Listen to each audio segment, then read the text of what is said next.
Yeah. All right. So as we kind of get started tonight, everybody can see the PowerPoint okay? It's full Yes. screen. All right, great. So this week's the letter of Jeremiah, talking about the faithfulness of God. So what we'll do is we'll look at the Bible Project overview. It's actually the latter half of the Baruch one. I just kind of cut it up to kind of watch it that way. So yeah. Around the same time as the scroll of Everybody hear it Baruch, a okay? text called the Letter of Yes. Jeremiah was written. It's actually a separate work, but in some ancient manuscripts, it was attached as a final chapter of Baruch.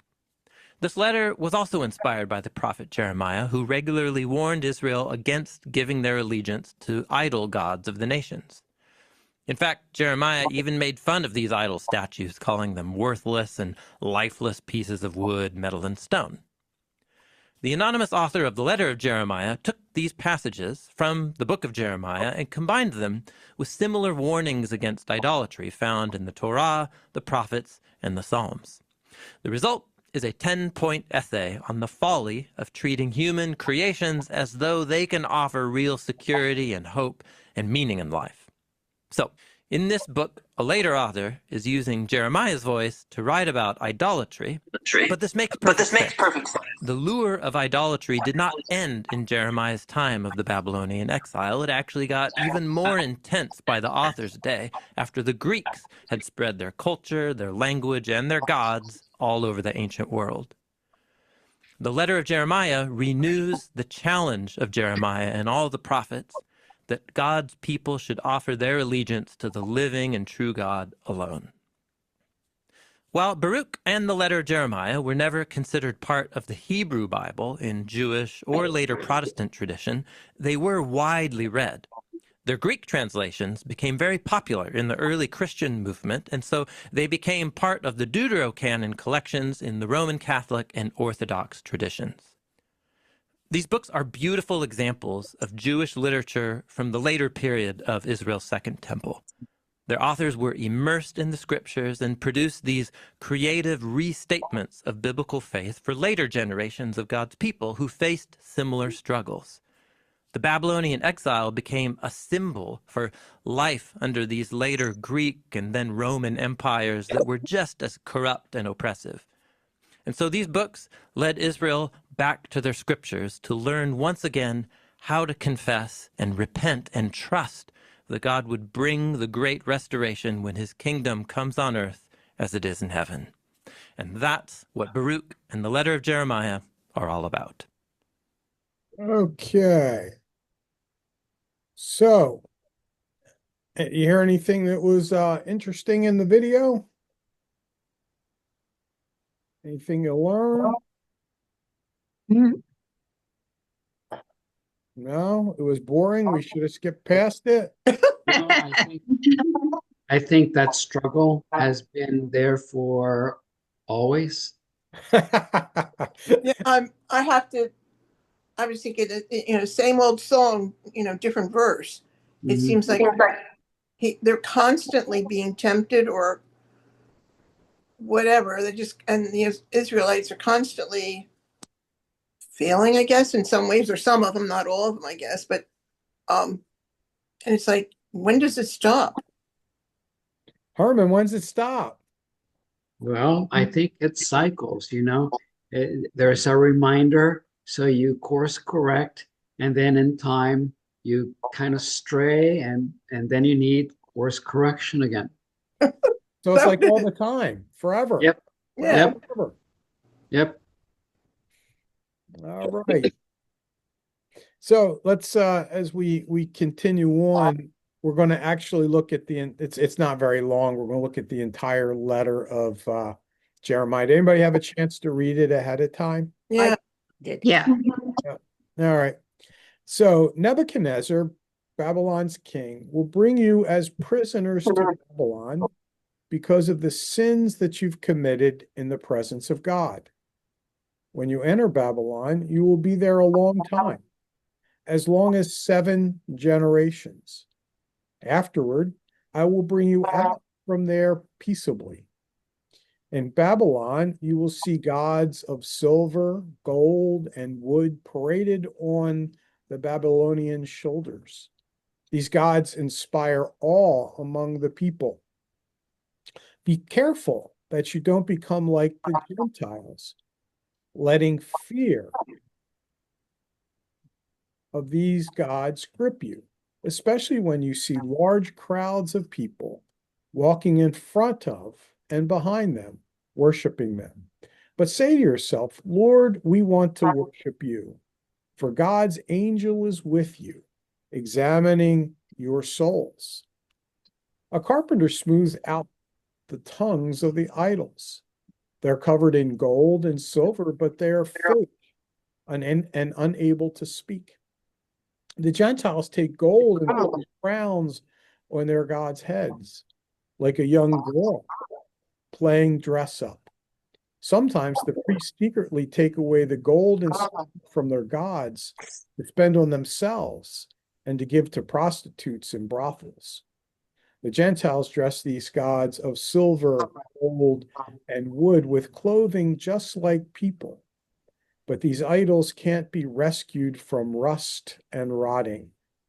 Even though the idols are dressed in rich purple clothing, the Gentiles have to wipe off the idol's face because of the dust in the temple that thickly covers them. One idol has a royal staff, like a person who is a regional judge, but the idol can't destroy the person who offends it. Another person has a dagger or an axe in its right hand, but it can't defend itself from war or robbers. Clearly, they are no God, so don't be afraid of them. Just as a person's utensil is useless after it's broken, so are the Gentiles' gods after they've been placed in their temples. Their eyes are full of dust from the feet of visitors. Even as the courtyards are locked up on every side when one is sentenced to death for doing wrong against a king, so the priests secure their temples with doors, bolts, and bars from the robbers and thieves. The priests light more lamps for idols than for themselves, but their gods can't see them. The idols are just like the beams that support a house, but people say that their hearts melt before them. They don't notice when the vermin from the earth have eaten them and their clothing. Their faces have been darkened by the smoke that is in the temple. Bats, swallows, birds, and cats land on their bodies and heads. From this, you will know that they aren't gods, so don't be afraid of them.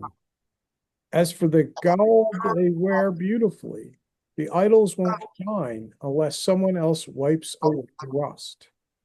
They didn't have any feeling when they were made. They are purchased at a great cost, but there is no breath in them. Since they have no feet, others carry them on their shoulders, demonstrating their worthlessness to people. Their servants are ashamed, since the idols fall to the ground unless they study them and hold them up. If anyone stands an idol up, it can't move by itself. If one is tilted over, it can't straighten itself up. Yet gifts are placed in front of them, just as people place gifts in front of the dead. Their priests misuse the sacrifices by selling them and using the money for themselves. Their wives also preserve some of the meat, but they don't share it with the poor or disabled. Menstruating women and others who have just given birth have handled their sacrifices. Since you know from these things that they aren't gods, don't be afraid of them. Why call them gods? Because women place food before these gods of silver, gold, and wood? Or because the priests sit in their temples with their garments torn, with their heads and beards shaved and their heads uncovered? They howl and shout in front of their gods, as some do it at a funeral feast for the dead. Yet the priests take the gods' clothing to dress their wives and children. Whether one treats them badly or well, the gods aren't able to repay in kind.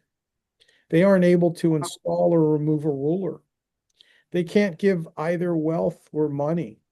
If someone makes a solemn promise and doesn't keep it, they can't enforce it. They can't save a person from death or rescue a weak person from a strong one. They can't restore sight to the blind or rescue a person in an emergency. They can't show mercy to a widow, nor can they do any good for an orphan. These wooden things covered in gold and silver are like stones from a mountain. Their servants will be humiliated. So why should anyone consider or call them gods? In addition, even the Chaldeans dishonor them. When they see a person who is unable to speak, they bring out Bel and expect Bel to make a sound as if it were able to understand. Even after observing this, the Chaldeans themselves are unable to abandon the idols because they have no sense. The women with cords wrapped around them sit along the streets and burn corn husks as incense.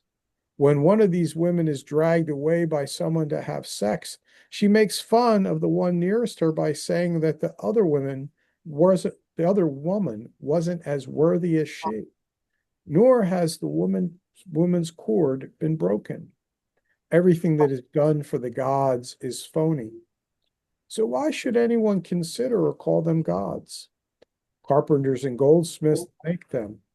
They can be only what these designers want them to be. Their creators won't live long themselves. So how can the things that they've made be gods? These designers leave behind something fake and disgraceful for those who come after them. When war or disasters come, the priests consult with each other about where they may hide along with the idols. So how can one not grasp that they aren't gods? They can't save themselves from war or other disasters. After such events as this, the idols made of wood and covered in gold and silver will be recognized as fake. It will be clear to the nations and to the rulers that they aren't gods, but human creations. There's nothing divine about them. Who doesn't realize that they aren't gods? They could never raise up a ruler over a country or provide rain for people. They can't render a verdict in their own cases, nor can they save those falsely accused, because the idols are powerless. They're like crows between the sky and the earth. When a fire breaks out in a home of their wooden gods covered in gold or silver, their priests will run and save themselves, but the gods will be destroyed like supporting beams. The idols cannot stand up against kings or enemies in war. So why should anyone consider or call them gods? The wooden gods covered in gold and silver can't be saved from thieves and robbers who will take away the gold, silver, and clothing that the idols wear. They won't be able to protect themselves. It's better to be a ruler who has courage or a household than the owner can actually use than to be a fake god. The door of a house which keeps safe the things that are in it is better than fake gods. A wooden column in a palace is better than these fake gods. All right. So, as we move on, the sun, the moon, the stars are bright, and they willingly obey when given an order. Also, lightning is widely seen when it flashes and draws attention. The wind also blows in every land. When God commands the clouds to move across the whole world, they carry out the when the fire is sent out from above to destroy mountains and forests, it accomplishes what it is ordered to do.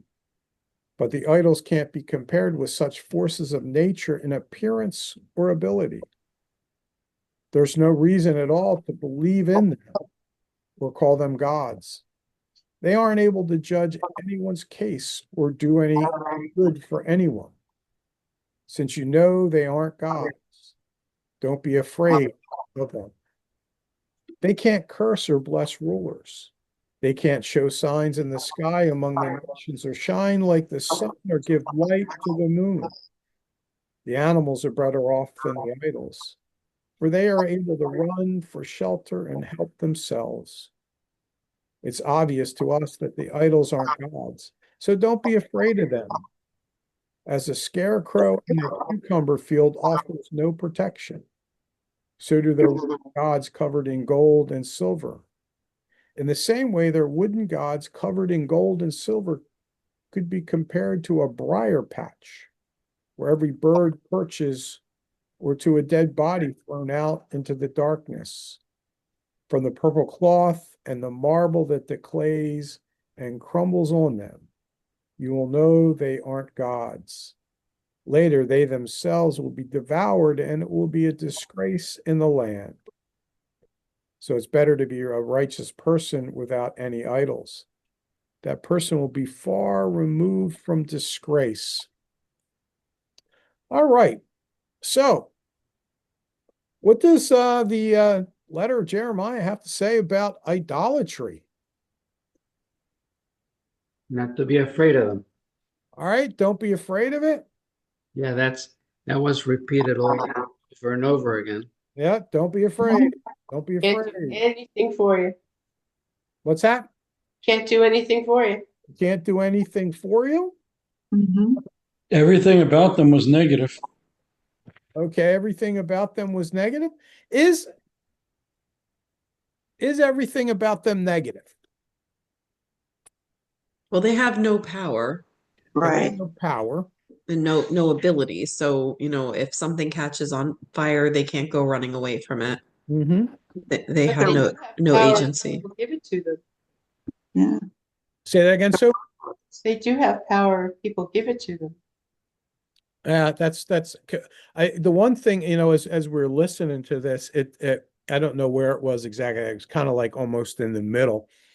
There was a line sort of like,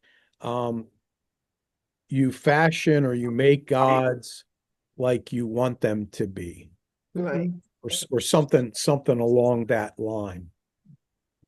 And that, you kind of think and you ask the question, okay, if these gods are so impotent, so worthless, and all of that kind of stuff, why do people invest their time, energy, money, and all of that stuff in them? Mhm. That's what I was wondering the whole time you were reading it. The Quakers sort of take this to an extreme and have no symbols at all. So the Quakers, don't have any kind of crosses, even though they're Christian. They don't have flags even in the church. And in a Quaker school, we don't have any. I mean, outside, we do have an American flag, one on a post, which is unusual for a Quaker school. But yeah, no symbols because of stuff like this, that they believe that the symbols are devoid of any kind of power, and so they take it to like an extreme of not even having them at all. So let's help Mark answer the question. He was wondering why. Why do we have? Why do we have idols? Yeah, that's what you asked, right, Mark? Or Yeah.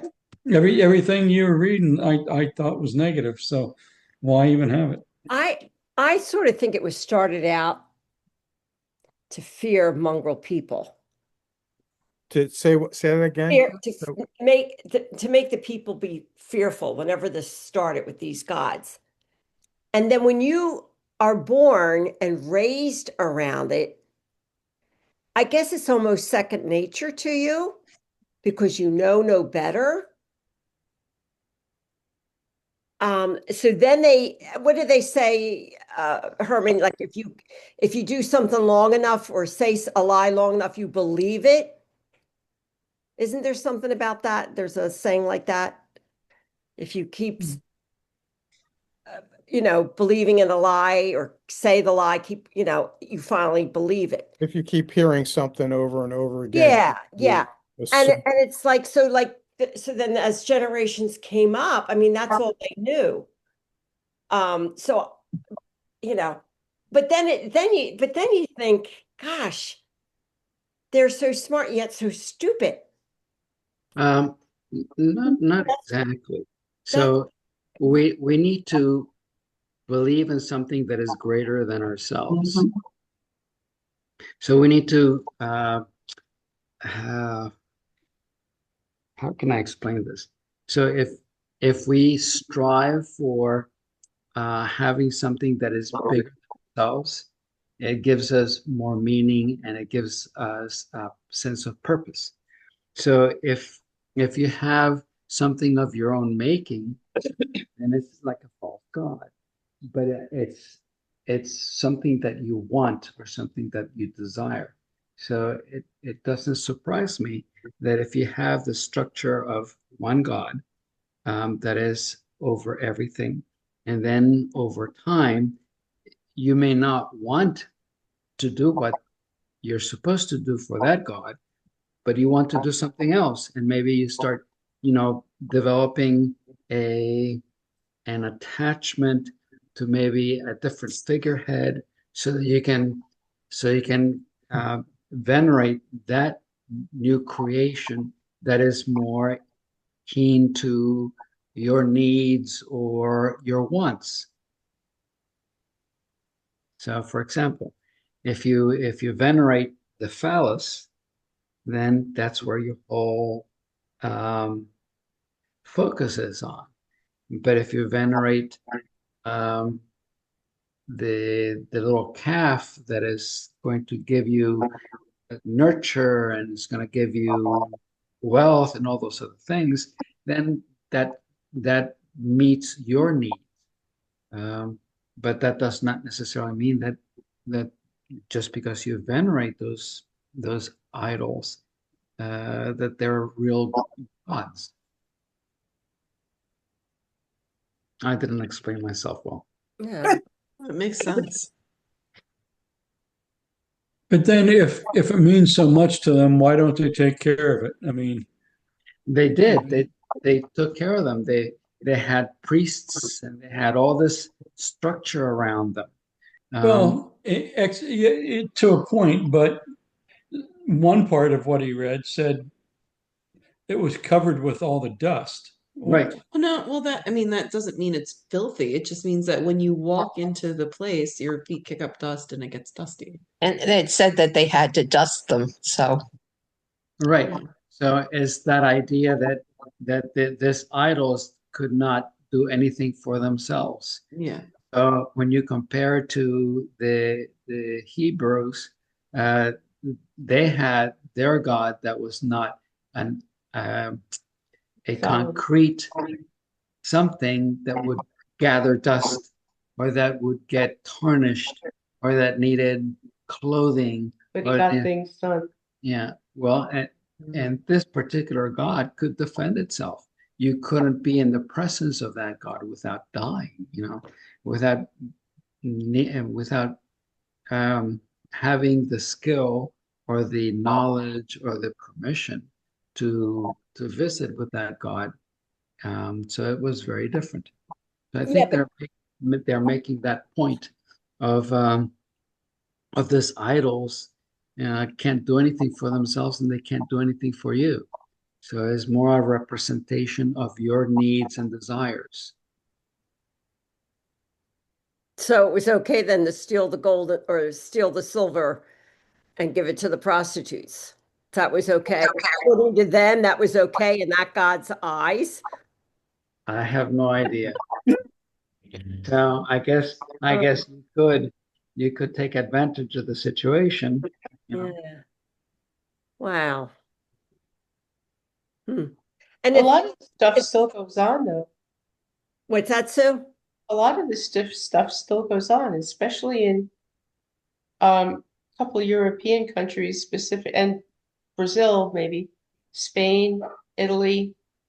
some parts of northern France, for like Brittany, they do the whole parade with the Virgin, and everybody puts money on it, Yep. leaves gifts there, and I was thinking of that in the crying statue. Mm-hmm. Mm-hmm.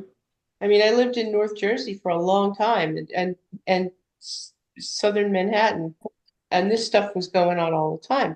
There was always a parade of the Virgin or Saint Joseph or somebody, and everybody was out in the street having a great time, and it was fun, go and have zeppoli and sausage sandwiches and have a great time. But obviously, it was silly. It was just an excuse for a party in my view, but they were really into this. To me, it was just, hey, it's a good excuse for a party. Mm. Of course, there was only 3 Protestants in the whole town, so Yeah. kind of just went for the party. I was just listening to a podcast, and it was a Catholic priest, and he was actually talking about idolatry, and he explained, but I didn't understand. He explained the difference for the Catholics, how they don't see it as idolatry in having these icons. But I guess the reading of the podcast was in the Old Testament was about idols, and he was explaining the difference. But I can't repeat it because I didn't quite get it. Well, I didn't see the difference. yeah, I mean, and so I think, where especially with our Orthodox brothers and sisters, you go to an Orthodox church, there's a lot of icons. Mhm. So for them, an icon is some picture representation,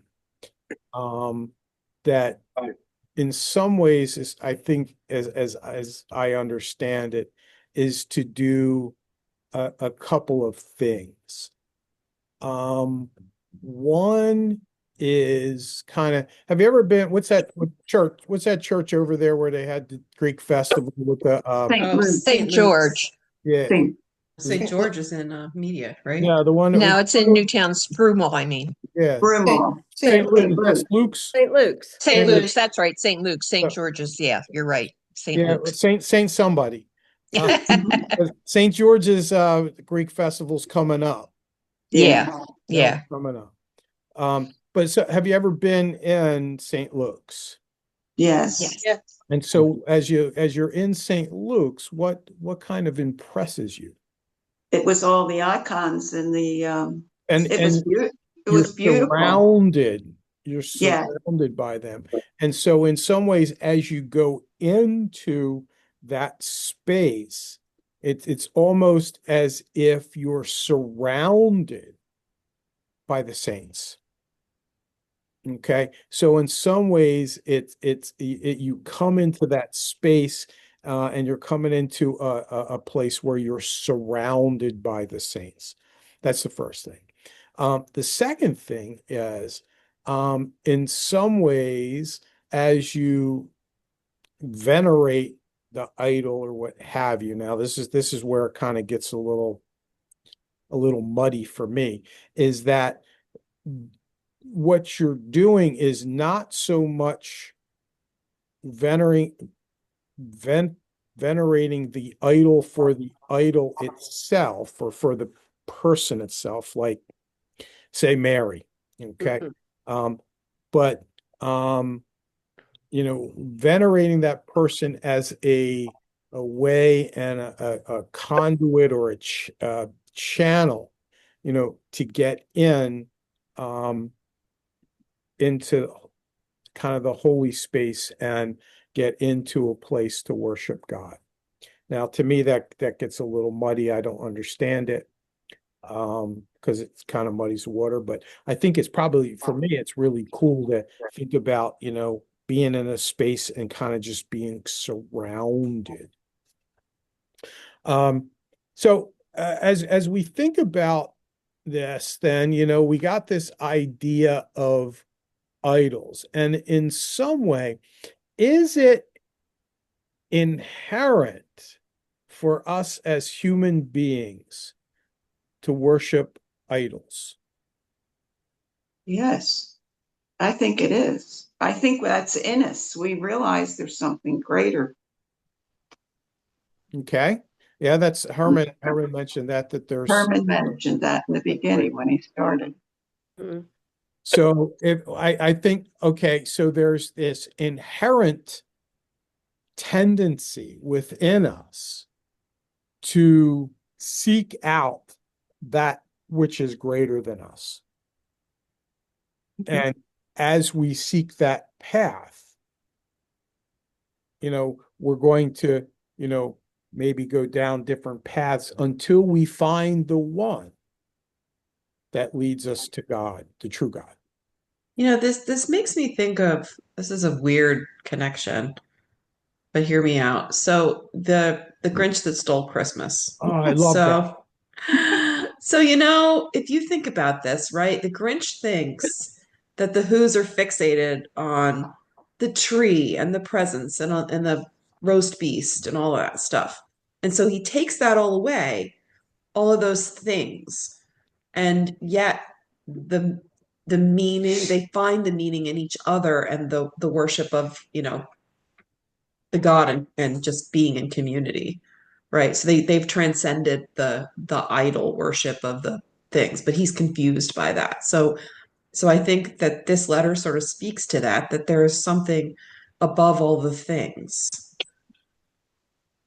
Yeah. I think it does, because the Israelites are going into a land for 70 years that it's going to be so completely different than what they had in the past, that God's reminding them, these idols aren't going to do anything for you. I did. I parted the sea. I gave you manna food when you were in a desert. But as you think about that, that's pretty cool. But at the same time,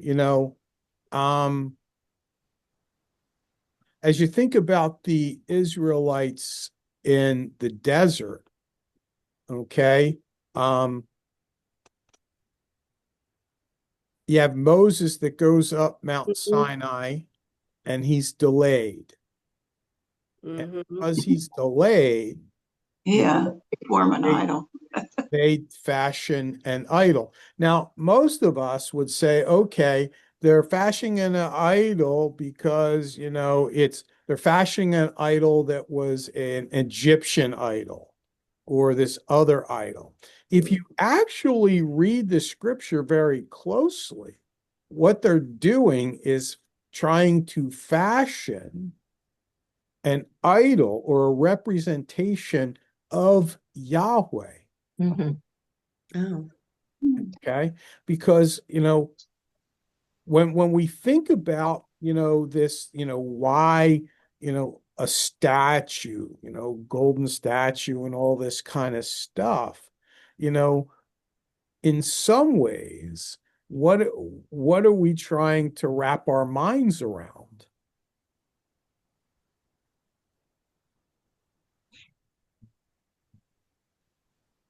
Some sort of representation.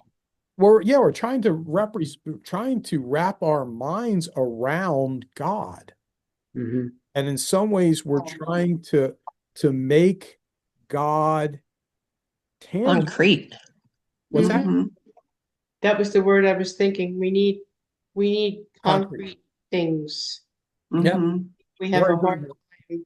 Yep, very good word. So you were trying to, we got this mysterious, and we got this, expansive God that, we really, if we're honest with ourselves, can't understand. And then what we're trying to do is reduce that God into something that becomes concrete and something that becomes a bit more relatable. And I would even say sometimes a bit more manipulative for us.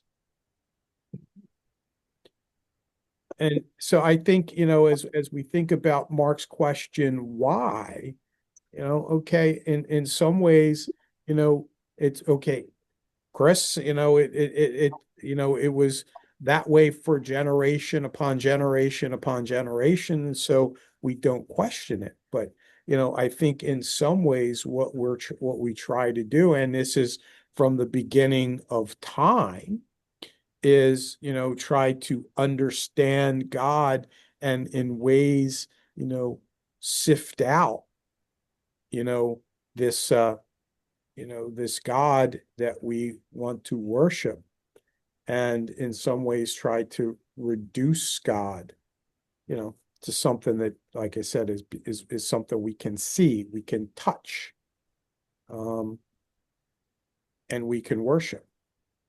Now, as we think about that, we know that the God Yahweh is different. Now, is there an idol for Yahweh?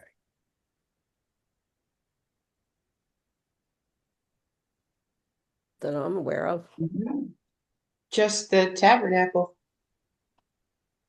No, tabernacle wasn't an And idol. in the Catholic It was Church, it was a box, but the meeting place of God was between their wings, between the wings of the cherubim on top of the mercy seat. I'm almost thinking of where in the Catholic Church they keep the host. Yeah, that's called the tabernacle. So think about it for a minute. Deb, you're going to like this one because guess where we're going? Creation. Back to the garden. And so, we typically think about the creation stories as, a cosmological explanation for us and God, right? Big fancy word, how things came to be. But in one way that you can look at the creation narratives, because there's a lot of temple language there, as, a way in which, a temple is built. Okay. And so, God creates and separates, and he creates spaces, right? And then after he creates the spaces, what does he do? He fills them, right? And in fact, if you think about, the Hebrew tabernacle, okay, you had you go in the holy place, and then you got the Holy of Holies. Okay. In the holy place, what is there around the wall? Food, animals. But there's lots of, it's big curtains with lots of pomegranates and all that kind of stuff, and leaves and all that kind of stuff, and it represents, the garden. And so as you think about the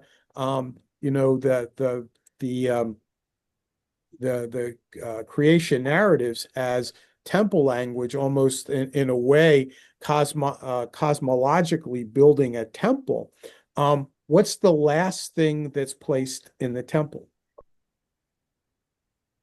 The priests, Or what's the last thing that's placed in the garden? I'm sorry. the people. People. Okay, if you are, an ancient Near East person, and you build a temple and there's a 7-day feast and a 7-day celebration, what's the last thing that happens as part of that celebration, that 7-day feast? The priest goes into the temple, Yeah, and the goes into the Holy of God, Holies. the idol is placed in the temple. Okay, so in an ancient Near Eastern, temple inauguration, there would be a 7-day feast. The last thing that's going to happen is the idol is placed in, the temple. In the 7-day creation story, what's the last thing that's put in to the space? Oh, the people. Human beings.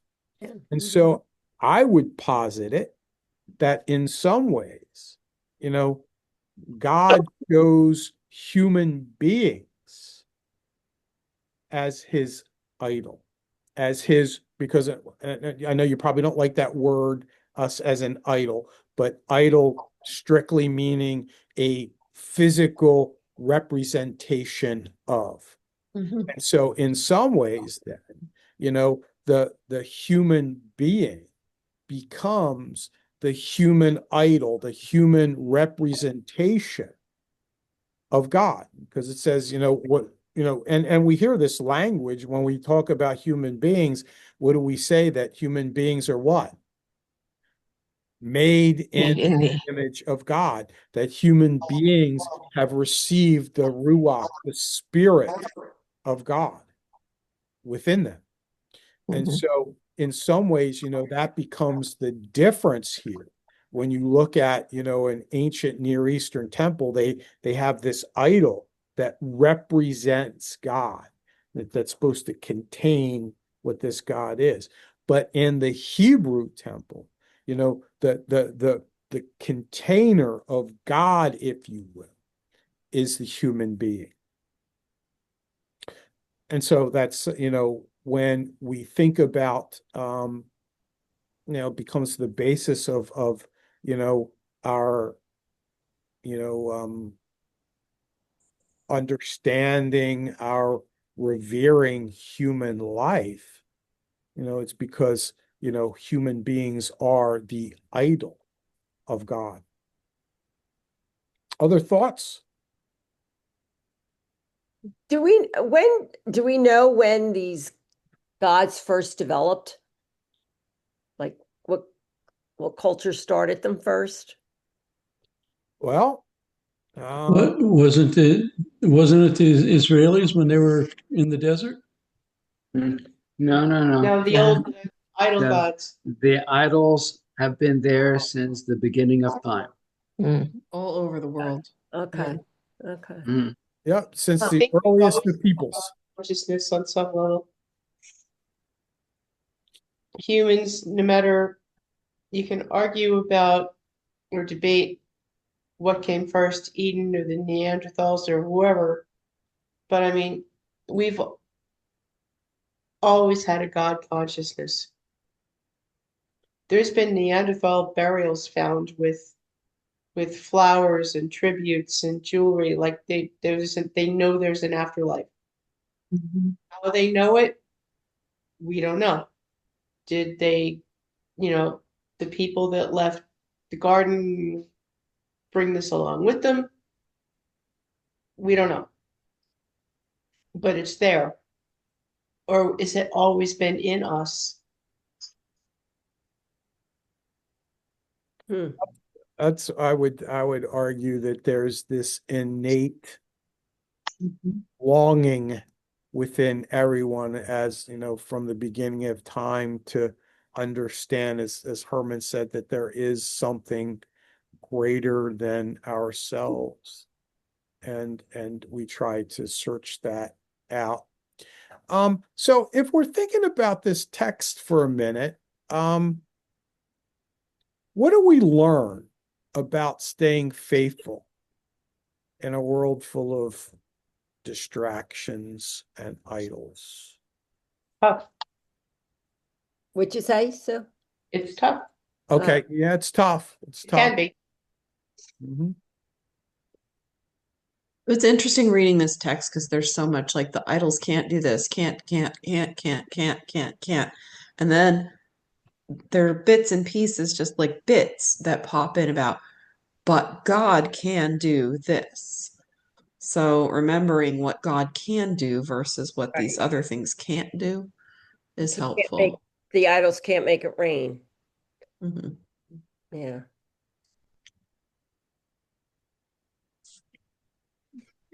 Other thoughts?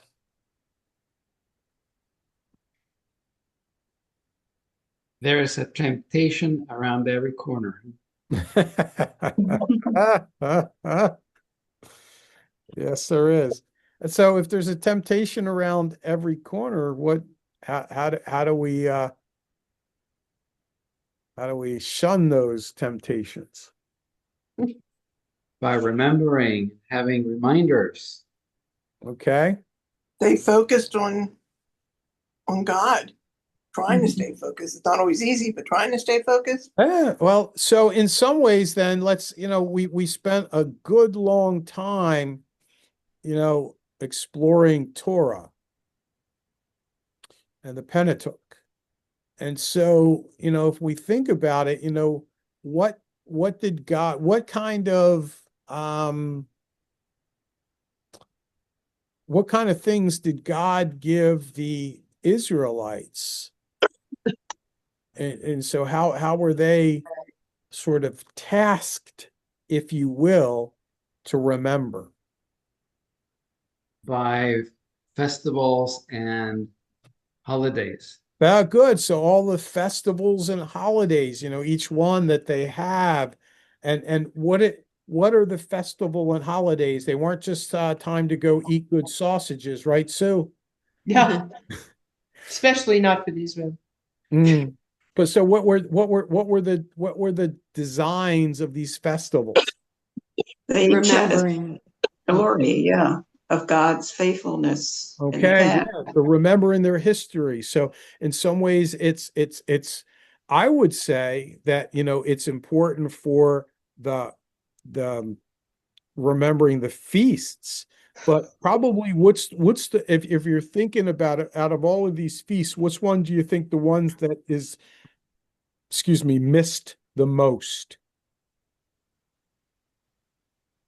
Missed. What do you mean missed? Like they don't remember it Yeah, or it's probably not as remembered as well as the other ones. probably Sippath. Think so? Yeah. I was thinking Sabbath. Um, Oh, not well, I knew a lot of super Orthodox. Well, I knew a lot of super Yeah. Orthodox Jews, and I know a lot of super Reformed Jews. They try to keep the Sabbath, even the Reform guys do, but they don't do the booths. They don't do Esther. They might, treat it like Halloween. Yeah. They don't do a lot of things. Yeah, I guess. I mean, I think that okay, I would probably say then what if we think about it, which one's the most challenging? Probably Sabbath because it's reoccurring every single week. Uh, And trying to remember. So we have the feasts that help us to remember. Um what else did God tell them? Were they supposed to wear tassels on their Yes. shirt? Okay, what were the tassels there? For like prayer beads. No, the tassels on the on the fringe, Oh, on the fringe. So if you ever see a Jewish person and you see four little tassels coming out the bottom, Hmm. okay, it comes from Torah, it comes from the Pentateuch. What was that there? There was a reminder. Okay, just like what did God say that you're supposed to wear the word of the Lord on your on your forehead. head. on your forehead? So they took that to an extreme, and we have phylacteries. So we have phylacteries. And someone wear them here. We have these tassels that are designed to be physical reminders. And the mezuzahs. Yeah, all those kinds of Mhm. things, but they're designed for physical reminders because you need those. Okay, so you have festivals, you have Sabbath, you have, these dressing things. What else? sacrifice. Okay, sacrifice. Commandments. Okay, commandments. So you have the law and you have the temple. Mhm. I think God said that, you need to teach your kids and bring them up in a tradition. But it said, what did it say? When you're out in the street, what are you supposed to do? Talk about the goodness and the work of the Lord. And so in some ways, if we read that scripture seriously, their whole lives, and they were looking for ways to bake in, these reminders to stay faithful. The Shema, I mean, you pray that, every all reminders of the presence of God, to be faithful to God. And so, what do we learn from this, or what could we learn from this? One of the ways I think we learn is that we have difficulty staying faithful because we don't have things baked in to help us to remember. That's true. And you think about the letter of Jeremiah. It was part of Baruch. Baruch was Jeremiah's scribe, and so these are written around the time of the exile. And so, what is one of the big challenges that we have here? Okay, we don't have a lot of these things anymore that are the physical reminders, and there's a danger that we're going to forget. There's a danger, and it looks like, hey, we're here in Babylon, what they're doing looks kind of cool. What they're doing looks pretty neat. Maybe we should do that. And, in some ways, here we have Baruch and this letter trying to remind them how they need to stay faithful. And probably the same words for us today. If as we do all of this kind of stuff, I also always want to say it's always nice to read this, but just for the sake of reading it. But all of this stuff has influenced the early church in the time of Jesus and Paul and those kinds of things. So if we kind of look at some of the other writings, so we have the Septuagint, which is the Greek translation of the Bible. It was part of that. If you look at the Dead Sea Scrolls, it was part of that. And then, this idea of idolatry was, grasped and, kind of talked about in the early church father writings.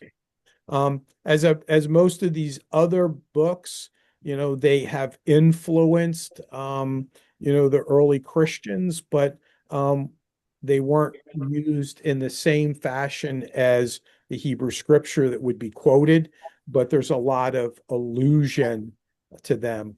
And, a lot of, each Jesus and Paul had big critiques about idolatry, which, sometimes comes from this letter. If we look at Jesus teaching worshiping God alone, hypocrisy about worship, the idea of temple cleansing. Paul, if you look in Romans, talks about God and the glory of God and being immortal. First Corinthians talking about idols. Acts, where he has a speech in front of the Areopagus. So those kinds of things. So we have that stuff.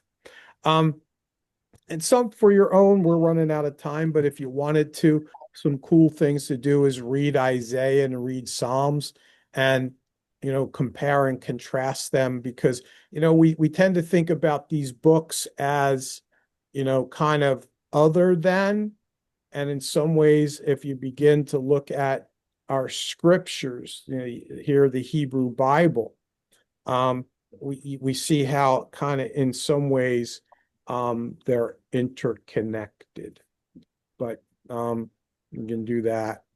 I think, if you kind of want to think about, what are the key takeaways here? Idols are powerless, but deceptive. And what happens in the, you seek out an idol and it's powerless. What ends up happening? Disappointment. And it kind of drives you kind of to move on and dig deeper and that kind of stuff. And so We don't like this idol, so we move on to that idol. We move on to this idol until our path leads us to God. If we look at this scripture, what does God desire? He wants our devotion. And, if we're going to be faithful, big word there, intentional focus, especially in a culture of distractions. So if you kind of think about next week, all right, next week we're going to be looking at, now this can be confusing because the book can go by 3 different names. Okay, it's sometimes see it the wisdom of Ben Sira. Sometimes you'll see it as Ecclesiasticus, not that other one. Ecclesiastes. Thank you. This is Ecclesiasticus, which is different, or sometimes it's also called Sirach. All right, so next week, hold on a sec. I think I can't be here next week, I think. Is that the 13th? No, No, this it's October 6th. the 6th. Okay, I can't be here next week because here, True Confessions, I was scheduled to teach 2 EMT classes. Guess what I didn't do last time because I forgot. You didn't teach it. Yeah, I was at home in sweatpants and watching the Phillies game, and hey, are you coming to teach? It's like, oh no. She said, forget it. But then she sent me 2 texts to remind me that I'm teaching on the 6th. So I won't forget. Oh, good. It's not just me. It happens to me all, and it was on my calendar too. So can't be here next week. It'd be the week after. We'll do The week after that is the 13th, which is it's Columbus Day. Indigenous Peoples Day. I don't know if that I have off. I'm going to actually be in North Jersey giving a talk on cosmovision and observational astronomy in the mid 21st century. Okay, you have at that. I have a kind of historical question, and I honestly don't know if anybody here can answer it, and I sure as heck know that I can't. Why did the Protestant